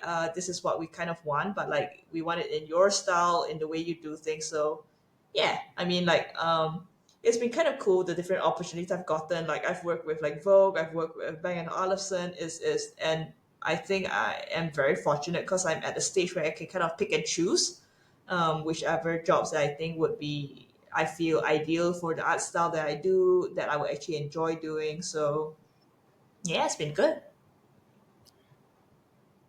We can clearly say you're top of the game now. Are you on the top of your field, your pile that you're working in? I would say that look, I think in the NFT space for virtual humans, I do take a nice little spot. I wouldn't say I'm the top, but like I definitely am in a nice little area there. Worldwide, I probably wouldn't say I am the best virtual model creator. Maybe one day. I don't think I'm there yet, but I think because the NFT space is as much as it's very saturated, it is still a very small percentage to compared to what's available in the world, right? Because of the steep learning curve. So like I feel like the opportunities that I've gotten is also because there's slightly lesser competition on what I do here. and then just being able to get these opportunities and run with it has been something that's been to my benefit. Wow. And you definitely have had a first movers advantage, isn't it? Starting in, when did you start? Early 2021 or 2022? Yeah, I 2020. started. I I started in about February, March 2021. So it was right before the Beeple boom. So I got to, before the Beeple $69 million sales, I was already in the space for a while. I was able to mint some artworks, get some collectors. So when the boom came, I was able to actually ride the wave instead of being like hit by the current of like everybody coming in at the same time. So I was very, very lucky. Beautiful. How do you think the market will proceed now? For what are you expecting, or what advice would you give to other artists for next 6 months, a year? I think anybody who can say that they know what's gonna happen is probably a liar because nobody knows what's happening in this space. And I think as an artist in the NFT space, it's kind of important to understand why you want to be in a space. So for me, I truly believe in the technology. I believe that the technology makes sense. I believe that the future, where we are going towards, is going to get more and more digital. And because it gets more and more digital, the idea of NFTs make a lot of sense. And even if you look at the way governments look at this, crypto and blockchain, they don't like crypto very much, but they still very much are supportive with blockchain technology, right? So even in the worst case scenario, if they get their way with like getting rid of crypto, which I would be very upset with, um, blockchain is still something they believe in, and therefore, if blockchain is going to be something that is part of the technology where so much of our future is going to be built on top of, then NFTs would be a very big part of it. And perhaps maybe the focus on art will be less and lesser as we get into like fashion, music, and past entertainment. We talk about like real estate, we talk about legal stuff. um, I believe that it just means that the pie gets bigger and bigger for all of us, right? So, with the belief that NFTs are going to be a crucial part of where the future technology is being built upon, then to me, whether the market is up or down, it kind of doesn't matter in the short term. It kind of just means that I have to stay throughout and be part of it as it gets bigger and bigger so I can, when it finally gets big, I can say that I've always been here and I've always been working in it, right? So, yeah. Wow, that's beautiful. What is the worst thing that can happen? And how would you deal with it? The worst thing that could happen? Yeah. I have no idea. Like I mean, the world could go into war, and like soon everything just falls apart, and literally nobody cares about art then, right? And that would be bad, and that would be awful. And I'm hoping that we never get to that state. I guess that humans find a way to coexist in a way that we can still enjoy what is called art, because that is still unfortunately a luxury of life, right? That you need to be able to have food on the table, a shelter over your house, over your head, before you can care about things like art. And I, being an artist, work in this very privileged space that like I require the world to be at a certain state of like luxury before they are able to enjoy what I do. So I hope that the world doesn't blow up, because if we all reach a state of having been blown up, then nobody would care about art at that stage. So yeah.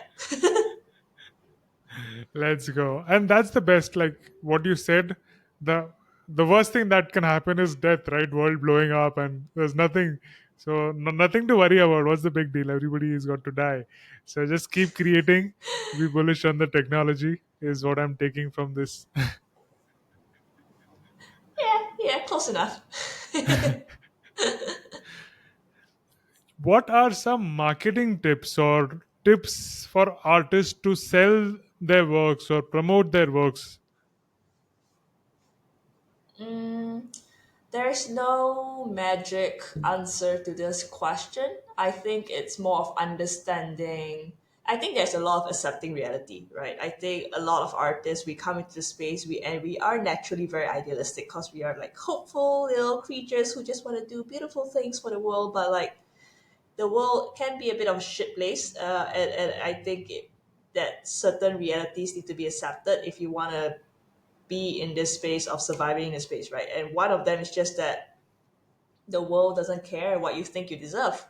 You can think that you are wonderful, but like if nobody knows you exist, they can't buy your art, right? Like I think very early on as a photographer, that was something I had learned that like no matter how like people will say if you do good art they will come, and you realize that that's actually a lie, because if people don't know you exist they can't hire you.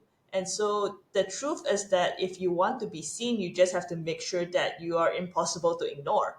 And so to me it means that you can hide behind the excuse and say that I am an introvert and I am awkward and therefore I don't want to put myself out there, and that is fine. You can still be an artist that way, but then you have to accept that the con of it is that people just don't know you exist. You won't get to be named. You people won't be able to buy your art because they just don't know that an artist like you is even someone in the world, right? And that's also all okay.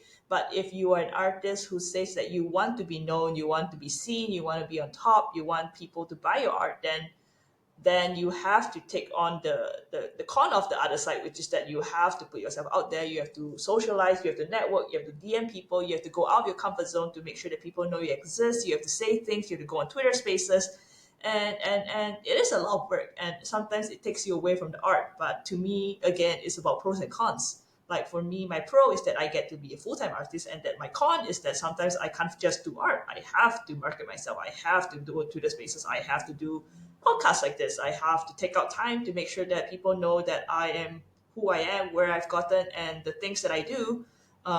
Just so people know that I am an artist, perhaps worth paying attention to, because I plan to be a big artist, right? So I think at the end of it, it's really just what is it you want, and then how do you get there, and then accepting the truth is that the world just is a hard place, and no matter what you think you should deserve, it really doesn't matter. You just have to just keep going to make sure people know you exist. So yeah, that's my advice. Wow. So you told us the thought process behind it and also gave us quick tips on how you can implement it. Going to podcasts, going to spaces, DMing people. What else can they do for getting shown or being visible? I think a lot of times it's also just it's also talking about community, right? I think on the NFT space, we throw around the word community a lot, but like sometimes it's just as simple as just making friends. Like if you go on Twitter and you just say GM, GM, GM to people all the time, that's what everybody says, and nobody's gonna pay attention to your comment of you saying GM when they have 1,000 comments saying GM, right? So I think it's sometimes it's putting in the effort to say like something unique, something different, that something catches their attention. Like if you see an art piece, don't just say nice, like or just send fire emojis. It's about like how do you write a comment that is a comment that you perhaps would personally want to receive when you put art out yourself, right? You want somebody to be like, wow, this is beautiful because I see this, I see the detail of that this part, this aspect of it makes me think of this, yada yada. So like when someone leaves a comment like that on your artwork, you feel like, oh my god, I've been seen. They are paying attention to what I'm doing. That's amazing, right? So like the kind of comments you want to receive, but if you're not doing the same comment to other people, then why do you expect them to pay attention to who you are, etc. Right? So I think it's also putting a lot of effort of not just like spamming people, but like putting sincere heart and deliberation on like how do you talk to people, how do you want to make friends with people, how do you want to get their attention. And I think it's also just hustling, right? Like for my exhibition, the way I had done it was that not only did I do a lot of online marketing, but on my physical show itself, I had actually gone out to every single physical hotel that was nearby to my show, gone up to the concierge. I told them like, hey, I have an exhibition happening in at like 5 minutes away. It will be open from this time to this time. If you have any guests who are asking you for things to do, like tell them that my exhibition is happening. So I think it's even like things like that like you want people to be known, so you just go out to the streets and make sure people know you exist. Basically, how do you make sure people can't ignore you? That's all I do.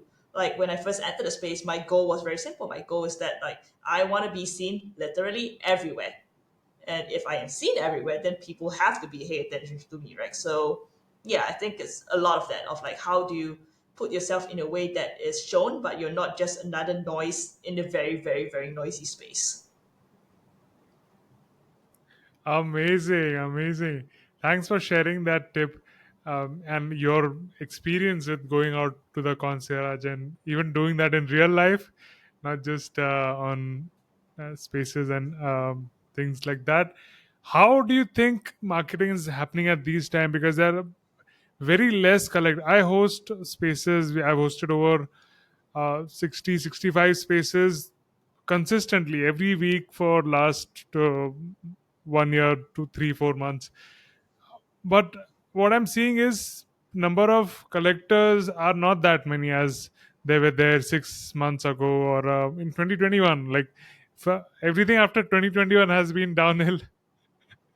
So what are your tips on that? What strategy needs to be changed? How much should you keep pursuing that same thing, or you need to do try something new? Well, I mean, I guess because the NFT space is quite new still, right? Like, people say like, oh, we are blue chip projects, but like, I'm like, it's only 2 years old. Like, how is anything blue chip? Is it possible for like? There's no real history to the space, right? But if you look at crypto, like everything moves in cycles. So I feel like this is still like the real first bear market we're still in, right? We've gone through a very clear amazing bull market, and we are clearly in the bear. And so I think in the bear market, a lot of the idea of it is just how do you survive, right? Like how do you survive to the bull market? How do you keep yourself alive and lasting till then? Because that's when a lot of times you get to reap the benefits of like being around. Because if you are gone, then you can't be around to reap the benefits of being a bull market, right? So like I think like 6529 had written this super long post about surviving, and what I had gotten out of it is really the decisions you make in this space is like what allows you to survive in this space. Like I had a few friends who were selling artworks, and they were like, "Oh, should I do this? Should I do that? At what price should I sell it at?" Or like, "Oh, I had a collector offer me at this price." And I guess the question is always like, what is your financial situation, and do you need this money? Are you in debt?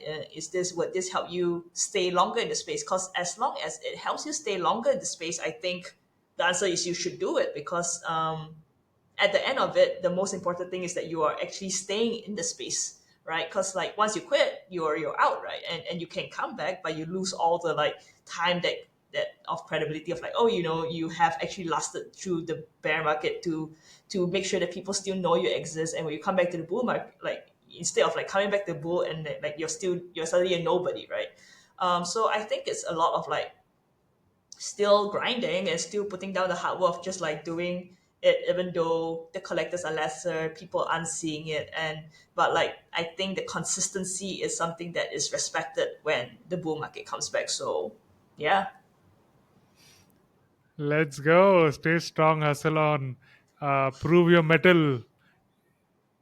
Just for rephrasing what she said. All right. Basically close enough. So you talked about Western and Eastern artists. So when you say Asia, I hope you're including India and Middle East also, not just Southeast Asia. Are you? Yeah, we have Okay. a big community from India in our space. So like yeah, obviously I think sometimes people think Asia and they immediately think Chinese or like Koreans and Japanese. I'm just like, no, we're there's a lot of us, okay? There's a Asia is a lot big of continent. us. Yeah. Yeah, we So have range. we have observed that, as you said, crypto Twitter coming into here. So most of the people are from the US, clearly from the West, who are majority collectors or into crypto. But funnily enough, the person to collect people's artwork was an Indian based in Singapore. $69 million dollars in Bitcoin. How do you compare the buying power or of the collectors in the West and East, or is it if US goes into a recession, everybody else is going to suffer, or how do you see this playing out? I mean, like if US goes into recession, I think the world economy is affected no matter what, because like we are still very heavily reliant on USD. So like I think Well, not that not is, India. Things are changing. I think. I don't believe that would happen I now. think it I think things are changing, but like I think people still see a lot of like the news on like what happens in the US, and like it's there's still a bit of a domino effect, even though the effect probably wouldn't be as big as perhaps like 5 years ago, 10 years ago, right? But I would say right now, obviously, a lot of the collectors are based in the US because it boomed in the West, right? And Yeah. I would say a big part of the buying power of China is unable to get in because China is really very pro crypto, so that makes things a little difficult. And I know of a lot of like Asian collectors, but they do prefer to keep a much lower profile on it. So I think the part of like a lot of the Western collectors not minding having a very high profile and being the big collectors that are seen and known is kind of why it seems like they have the most say. But I think things will slowly change, especially like as more and more in Asia, like there's more people coming to the scene. I think the language barrier has been a bit difficult for most, but like that is slowly being like chipped away as people get to learn in the different countries all around Asia, and they're still slowly coming in. So I think things will change, but it just takes time. Yeah, Do you speak Mandarin?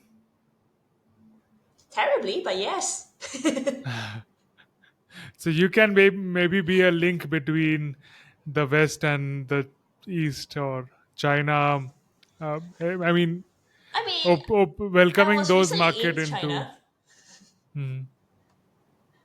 Yeah, so I was recently in Sanya, China with Neo Digital to talk about like Web3 and NFTs there. So there is definitely a tension on it. It's just that within China that there is the blockchain that they are focused on is something that they have within themselves. Like it's something that's more centralized for China, but so they do support the idea of like blockchain, but not so much crypto. So it's definitely a very different scene there. But people are interested in the Web3 space. Awesome, good news. For the viewers, we have done, and for you as well, we have had Kurt and Emma come from the Neil Gallery on this podcast. You can find the link here. Amazing episode about their journey, about the Chinese perspective on all these NFT artwork and contemporary artwork rising there. We also did a podcast on blockchain and economics, and we shed light on how the US is losing the reserve currency status and how we have bricks and other alternatives. So do check out that video here as well. But very interesting to get a perspective from artists about how things will unfold, and very bullish on seeing how Singapore and China play out, Japan, Korea also coming out. I haven't really spoken to a lot of people coming from Korea. Have you? I can name only one or two, not name. I just can remember one or two. But how is the scene in Korea? Oh, I was also at Korea earlier this year for NFT Korea, so like it is definitely booming. But the language language barrier makes it a little difficult to understand what they were saying. So they definitely are. I would say like Japan and Korea, they do have their own scene. Is and it's quite insular because of the language barrier, but it is very very active still. Yeah, I would love to have a person from Korea. By the way, we will be having one person from Japan in coming few weeks. So, getting people from different uh, places around the world. We had one from Vienna, art gallerist, 300-year-old museum from Vienna had come in. Very You can cool. find that link here also. Language is definitely a barrier, but we are trying to figure out ways in which we can use AI and technology to communicate live in language conversion. So if you have any tips on that, do let us know. Even you can Yeah. comment down below also. And Siobhan can also tell us if there's a app which is being used in Singapore, or yeah, do connect us with friends in Korea. The next question is, being an artist who is very accomplished, you also have a responsibility of giving back to the community and collecting from the other artists. So, how do you go about, and I'm sure you're a pretty big collector, how do you go about collecting your work? Oh, I mean, like I don't try to pretend I'm a collector. I think I just collect whatever I like. I'm like, this is nice, and like it's affordable. Then I'm like, okay, I get it. So I try not to. I don't really put too much thought into it because it's just something I do on the side. Or like, this is fun. I enjoy it. I do it to support the people I like and collect artworks that I like. So it's not a very big thought process. How do you discover the artist, or whom do you decide to buy Us, from? Is it purely on the art or people you know? No, so it's mainly Twitter, right? It's, it's probably the same way collectors discover others, just whatever that appears on their Twitter feed. Yeah, so I think it's really the people that I've come across, people I've paid attention to, and then like when they have something that I see that is affordable, I will think about it and see if I can get it. But I definitely encourage all artists to try collecting just because it gives you a very different perspective of how to see the space. Like you realize how much of it is really just time and luck, right? Like I've seen so many art pieces that I've liked, and perhaps I was just like perhaps overseas. I'm like, oh shit, I'm not near my computer to buy it, or I forget that like it was minting and then it is over, etc. So like or sometimes like like I have a certain budget in my head and I can like a piece, but it's just not within my budget for that period of time. So I think you start to realize, especially as an artist, that when people don't buy your art, it's not really you, and it has sometimes just nothing to do with you. It's just time and luck just wasn't on your side that day, right? So yeah, there's that. I think that lesson was very important to me to like not get overly self conscious when like things aren't selling, because yeah, just so much of it is just time and luck. Yeah, You said that wasn't your day, but many artists haven't had sales since months. What would you tell them? of Months or course. even a year? Yeah, of course. So like I am very much aware that I am very fortunate, that I am definitely not what my case is not commonplace in the NFT space. But I guess it's just one of those things of like the world is unfair.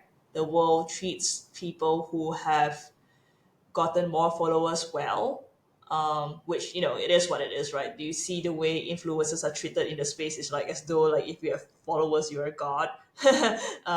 And then you realize the amount of followers they have has really nothing to do with their IQ, because some of them say really stupid things. But anyway, yeah, it is kind of what it is, right? So I think you can look at it and go, fuck, oh, like shit, there's nothing, like it's so hard, right? Or you can be like, okay, I guess I have my work cut out for me, and like, how do I make sure people know I exist in this space that is really hard to be seen? So to me, it's just life is hard.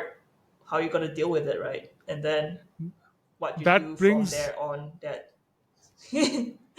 You mentioned a good point. Big followers and people who really know get all the money. It's not balanced. Even there are very few musicians on Spotify who actually earn, and when they earn, the top to top person earns very big amount, and the people in the lower spectrum don't even earn anything. So that reinforces in me that you have to be on the top of your pile, or whichever category you are in, or whatever you're doing, just aim for being the best. Do whatever it requires to be yeah, the best and be known by the brand. I think like it's not an NFT thing. It's not a Web3 thing. I think even if you look at the art world, in the photography space, in the fashion photography world, it was the top photographers who were making it big, and everybody just kind of survives along with it, right? You look at artists of the world, it's the top 1% who makes it, and then the rest just, I don't know, sell a little bit on Etsy here, sell a little bit on a site there. Like that is just it's not new, and it's unfortunately just realistically how the world works. It's We focus a lot on like the top view, and and you can hate it. You can hate that this is a fact of the reality, but it doesn't change it, right? You're still living within the same world that it is how it operates. I think the problem of the Web3 space is when we first entered NFT space, it's so much storytelling, right? So much storytelling about how you be different. It's so much storytelling about like how it's going to be decentralized and fair. But you realize a lot of what happens in the NFT space is just a direct reflection of what happens in the physical world, and then you accept that you live in the same world. And as much as being in the NFT space does provide more opportunities and it does lower the barrier of entry, it doesn't make things easy. It still is hard. It still is hard to be seen. It still is hard to be known, and you still have to grind like crazy to be seen and known. But you at least you have your foot in the game now, as previously where you would have not even be given a chance to play. So it's now that you have given a chance to play. It's just how do you play it, right? Yeah. So there's that. Absolutely. I love the way you put it. Even a chance to play. Yeah, it's an enabler. This technology is enabling us to do things, connecting worlds which were not open before. So it's an enabler, but the human element and the human psyche will remain the same. So thank you for those insights. Yep. All right, it's time for the signature round. So there are a set of questions we ask all the speakers, and we get amazing insights. It's very subjective and open-ended. So the first question for you is, if you had to meet three people, living or dead, for lunch, whom would you choose? Wow, that's a hard question. Usually people ask me to pick one. Now I have to pick three. I guess one of them I know I would definitely pick is Idris Elba just cause he's bought my art and I'm like, oh my god, like I'd love to meet you. So that's cool. I would say another would be the photographer Nick Knight. I really love his photography. I really love the way he sees the world. Would love to, dig his brain a little bit more. And the third, I can't think of anybody right now, so I guess it'll be a question mark for me as I think about it. You can pick anybody from history as well. I know. I'm not very good at history either, so I can't think of anybody right now. All right, no issues. What question would you ask these two? Ooh, If you I had don't one know, right? I question to guess both of ask, them. yeah, different question. It can be different question for both of them. What question would that be? One question. I think both of them are such, amazing people who have gotten to the top of their fields, right? So I think probably like what's it like there? Like, how do you maintain it, and how do you maintain your craft to be good at what you do? Okay. And why did you choose this? The first one was a collector. The second one is a very famous photographer. Where is he based out of? UK, I believe. So we are putting it out in the universe. Maybe someday soon you can have a lunch with them. Maybe. Why not? One day. The world's weird. Okay, very open-ended question. What does art mean for you? What does art mean for me? I think it's whatever that can be enjoyed by the artist and by people, right? I would say I remember when I was younger, I was very intimidated by art in the sense that when you go into an art gallery and if you do not understand the art, it often feels like it is my fault that I don't understand it, that I am a pleb, like this is, I'm just uncultured swine, like why don't I understand it? And it actually changed recently when I was in Venice last year and I was at this bookstore and there was this book about art for kids. And what it was saying was basically like what is a sculpture, right? Like a sculpture is basically some dude went to this block of like wood or cheese or cement or whatever, right? And then just chipped away at it until he was happy, and then that was a sculpture. What is abstract art? Some painter took some paint and just splattered in the wall with all his emotions and did it until they were happy. And that is abstract art, and then to me, I think it just made me realize that, hey, like it is that, right? It's just an artist does something until they are happy, and then they decided, ta-da, this is the end result, and this is now art. So I guess that is what art is to me. Just like an artist decided they did something till they enjoyed it, and when people look at it, they enjoy it, and enough people enjoy it enough that I'll be like, okay, that's art. Wow. What does art do for the world, for the society? Many times people think it's a selfish pursuit, right? You're doing it for yourself, for your own mental health, or for your own creativity. How does it impact lives of others, or does it ever do any social good? Firstly, I think art makes the world a lot more beautiful. Like, if the world was void of art, I think it would be something that is very boring, very gray. There's nothing that brings joy, right? And I think another thing about art is it also helps you have conversations, right? Like, um, even like the piece I did, The Invisible March of Time, it brought up the conversation of mortality. I think art is a great way to bring out conversations that can be uncomfortable. Even and I think art in all forms, right? Like music, movies, like I don't know, pottery, right? Like there's the Netflix series Black Mirror. Like watching that show, after that show, you every time I watch that series, my husband, like, there is such a long conversation that we have after. It was just like, oh my god, like, is this where the world's going towards? How would you react towards it? Yada yada, right? I think as a conversation, just talking about it itself would have been difficult, but like I think using this different kind of art forms is the best way to have the conversation going, make people imagine, make people think, see things in different ways. I remember even when I was younger, reading books was, I felt like it helped me see different point of views that I otherwise would not, because I have not lived it, have not experienced it, I would not be able to understand it, right? So yeah, I think that's what art is. It just helps people see the world in a different way and gives people more a different understanding of how they see it, or it brings out conversations that they otherwise would not have. Wow. I love this perspective. All right. The next Thank you. question. 3D, as you're a 3D artist, what are some of the tips you would share to 3D artists watching this? Some things that you learned the hard way or discovered by accident that it would be helpful to many other 3D artists.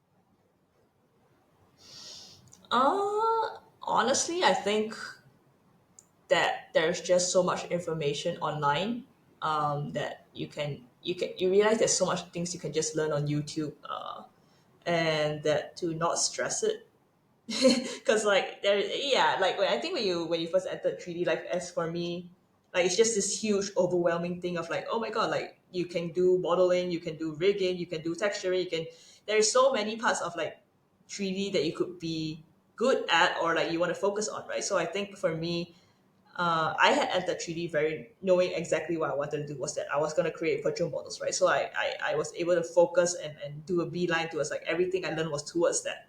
And then like when I started creating hours, I realized that that was all I needed to do. I didn't know how to create a set. I didn't even know how to model a cup, and then like needing to learn that again. So like for me, my learning journey has been very much based on like whatever I needed at that time. Like, oh, I wanted to put a scene of my model underwater. Now let's go and learn how to make her look like she's underwater. Like, oh, I want to put my model in space. Let's learn how to create something that looks like space. So everything I learned was based on like necessity of like what I wanted to create for my artwork, and it has worked very well for me. So yeah, I guess don't feel the need to learn everything. Just feel the need to learn whatever makes you happy. Wow. Everything is available. You want to learn it, you can get it right away. All right. Yeah. What advice would you give your younger self? Don't sweat it. That everybody has no idea what they're doing, so you're fine. Just wing it. All right. What is the most precious gift you have received? Most precious gift. Well, I would say my husband. Like I, after being married to him, like getting to know him, marrying him, and being with him has been really good for me because like he is so different from me. He has given me like different perspectives of different seeing the world in different way. Like he's actually a business person, and like his job is very much focused on business, right? And he was also the one who pushed me to go further than I knew how to.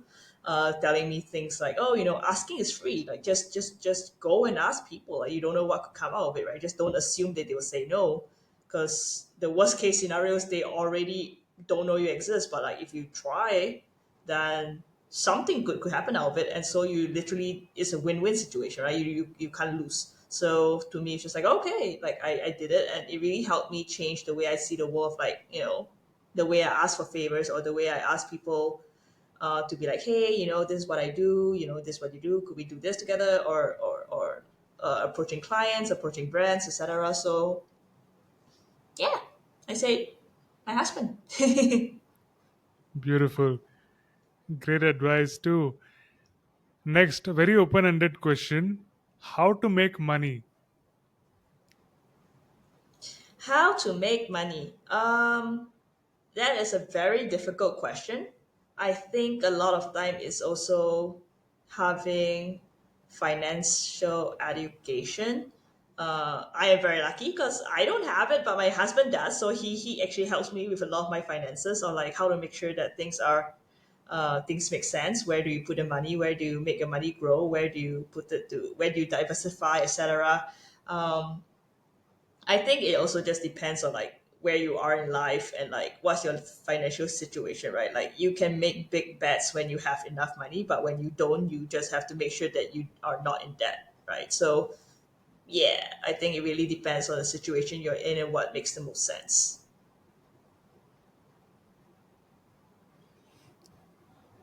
Okay. Can creativity be can creativity be taught, learned, or is just about doing it?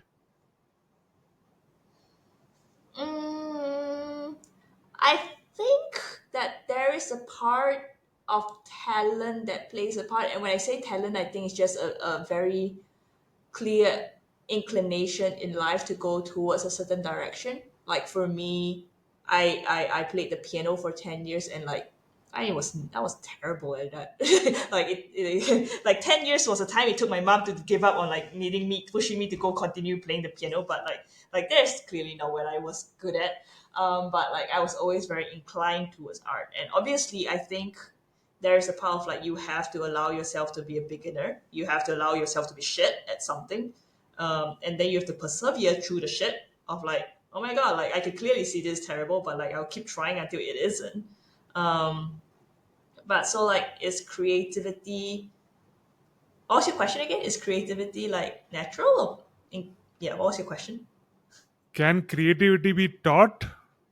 Can it be learned? Or is it just about doing it? Or is it natural? I So like I do believe that there is a part of like inclination towards creativity. Like some people are just more logical than others. Some people are just better at science than others. Some people are just better at languages at others. So I think there is a natural side of it. But I do believe in also like practice and putting a lot of effort, and also taking the time to be inspired by others. Yeah, so I think it's a combination of both. What are your views on the metaverse? I my views on the metaverse is that we are still in very clear early stages of it. But I could definitely see that the future is going in that direction, because if you look at the kids nowadays, the way they are living their lives, they are playing on like Roblox, on Fortnite. To them, there is no real online and offline, right? It's a seamless thing for them. You tell them like, hey, where you going tonight? They're like, oh, I'm gonna go meet my friends, and actually they just meet my friends on Roblox, right? But to them, again, there's no online offline. And as time passes by and we become the boomers, they are the future. And so the metaverse is probably something that would come to pass, because that is the future that the kids will be living in. And yeah, I think it will come soon, just because technology is moving in such an exponential pace. But as of right now, we are definitely not there yet.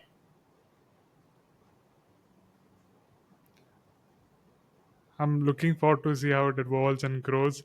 You mentioned about kids' perspective, and yesterday we had a mother herself. Do you have kids, and how is the conversation about this space with them, if you do? I don't have kids because I like to sleep, but I actually think it is quite a scary time to have kids. Just because I see myself in the NFT space, right? And I see myself as someone who is very forward thinking and very adaptable and in a space that moves very quickly. And here I am at a front row seat, and I'm starting to realize that I struggle to catch up with what's happening in real time, right? Like, if you look at how technology has been moving in the last few years, the way iPhones, when the first iPhone 1 came out to becoming iPhone 2, I think it took a span of like years or something, a year or two. And but like now, if you look at the iterations between like AI, we are talking about days of improvement. And so, like, to me, when I think of my mom, when she first got the iPhone and then she learned how to use YouTube on it, it all took like quite a while, like months to years, for her to get used to the using of a smartphone. And the world was still very kind to her then, but like as we move into this insane pace of technology moving faster and faster, like I do wonder like how it will be like in the future for people who are not technologically savvy. And then when you talk about kids, if you're a parent who you are not technologically savvy, and you perhaps don't give your kids screen time, are you literally handicapping them towards a future that is going to be very digital? And if you do give them screen time, are you also then adapted to the speed that technology is moving there, such that you can monitor what they're doing? And or if you're the sort that like you don't like technology, then you are literally living a life, and the kids are living a different life, a whole digital life that you are just not aware of, right? So I think that is quite scary. And like if we go into VR and AR, and that's like right now, if you look at a kid, you can see, yeah, whatever they're looking at a phone, you can say like, hey, that is very violent, this is that, this is this. When you talk about AR, when you talk about VR, and your kids are in this different world, and you can't see what they are seeing, I think like that's just must be insane as a parent to not be able to just know what your kids are doing. So I don't know. To me, when I look at parents, I think it's firstly such a brave thing, right? Because like it's like you give birth to your heart, and your heart now just runs around in the world that you and bumps into things that you can't control of, right? But like now we're moving to such a digital future where you have even lesser control. So it's a scary future, I think, for especially as parents. Wow. So you're not ready for your own iteration, in other words. I mean, like I said, I like sleep, so I So choose yeah, sleep. no, I was just joking. And another idea, it's a business idea for the viewers. If you can find out a way for parenting in the virtual and in the AR world, you can earn bucks. Yes, we are in the beginning. Business idea. Uh, Beautiful. What do you think is your biggest accomplishment so far? Oh, I would say the last 2 years has been absolutely insane, where I've gotten to do a lot of things that I would, which has felt kind of impossible. Like I had artwork that was shown in the Venice Biennale, which feels kind of insane. I had work shown at Times Square, and then like I was on the Sotheby's auction. Like so many big things have happened that or like selling artwork to Idris Elba, right? I feel like there's just so many big, huge, weird things that have happened to me that like I am just super grateful for. I don't know which is the biggest. I just think that they're all insane. So yeah, it's been a crazy 2 years. All right. What is your favorite book? Do you read? Ooh, it's been a while since I read. I used to read a lot when I was younger. I mean, like I like Harry One Potter. name. That was fun. Okay. Harry Potter. What is your favorite movie? Favorite movie? Ooh, I mean, I definitely have like some good ones. Although right now I'm just thinking of Marvel movies because those are the most recent things I've watched. So I'll just be like, yeah, I'm superficial and I Okay. watch cartoon movies like Marvel shows. What is your favorite food? Oh shit! Now that is hard because I love food. Like food just makes me happy. Um, I like chicken rice in Singapore. Like that's one of our popular dishes. So, oh, I love French fries. I really like French fries. Okay. What's on your bucket list next? Ugh. What's on my bucket list next? I've never gone skydiving, so I've always thought that would be fun. So I would like to try it someday. What gets you excited about the future? Technology, but it also scares the crap out of me.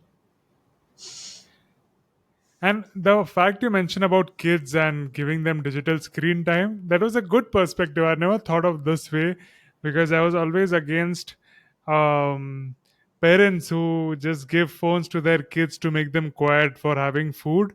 I thought that was very risky for the development. But that's you bring in another perspective. Are you making them handicapped by not allowing them to be at the forefront of the technological innovation? That's a cool thing Yeah, yeah. to think about. Yes, Yeah, yeah. many. I've seen like different parents deal with it different ways, right? Like I heard of this story of like this parent who actually sat their kid down and like they'll be like they will show them like ChatGPT, they'll show them like Mid Journey and be like, you know what, let's create a comic book together. Like what do you want to name? Hmm. We'll put some concepts into Mid Journey together and into ChatGPT together. Have it come up with a story. We can reiterate it together, and then let's make let Mid Journey to create the comic book together, right? So I think there are different ways that you can show your kids the potential of technology, but in a way that you are participating. And I think like the digital future is very interesting, especially for creators, right? Because like there's this software in VR where you can paint in 3D. And that is something that like has never been allowed in the physical world, right? Like we can't paint in the air in the physical world, but like you can do it in this VR space. And like perhaps, as a creative kid, like that might have unlocked a different way of this, the way they see things, the way they see the world. So I think there are a lot of benefits that come along with it, but you just need to know what are the tools available and how do you make sure that the kids are well equipped to go and use this tool instead of like being like everybody else and learning at the same time, but like you as a parent just not participating at all and not understanding what the kids are doing, right? So yeah. Shavonne, what do you like to do for fun? Oh, I like combat sports, so I like Krav Maga, I like Muay Thai, I like boxing. So Oh wow. I haven't been exercising as much as I used to for the last 2 years because of I work a lot by momentum and COVID kind of ruined it for me. But now I'm starting to go back into it, so I'm trying to do it more often now. So I'm having fun again. So which one of these is your favorite? I actually did Krav Maga for about 7 years, but Krog like I Maga. had neck injuries. Yeah, yeah, yeah. So it's really self defense. Okay, I'm hearing the name for the first time. Is it like judo or what is the Brazilian jiu-jitsu? Is it like that? Not exactly. So BJJ, Brazilian Jiu Jitsu, is more on the groundwork, where you roll on the ground and stuff. For Krav Maga, it's very much self defense on the street. So like, it goes for all basically dirty fighting. Like you go for the throat, you go for the neck, you go for the groin, you go for the eyes. Oh, Because in the physical real world, your attacker is probably not your size, right? And they're probably surprising you. So like you go for the areas that gets you out of the situation as fast as possible. self-defense. Wow, we need to look that up. Okay. Thank you so much for coming and doing this podcast with us. What would be your parting words for the audience? Again, thank you for having me. And I guess my parting words is whatever you want to do, just do it. Just do it. We need to get you signed up for Nike Nike? commercial advertisements as well. I think so too. All right. It was great having you. Amazing new perspectives have come out of these conversations. I'll put a clip out of them. And thank you. You're amazing viewers. If you watch this till the end, you're fabulous, fantastic. And thank you for watching all the episodes. If you like what you're doing, you can support Rocklaz by all the means given in the description.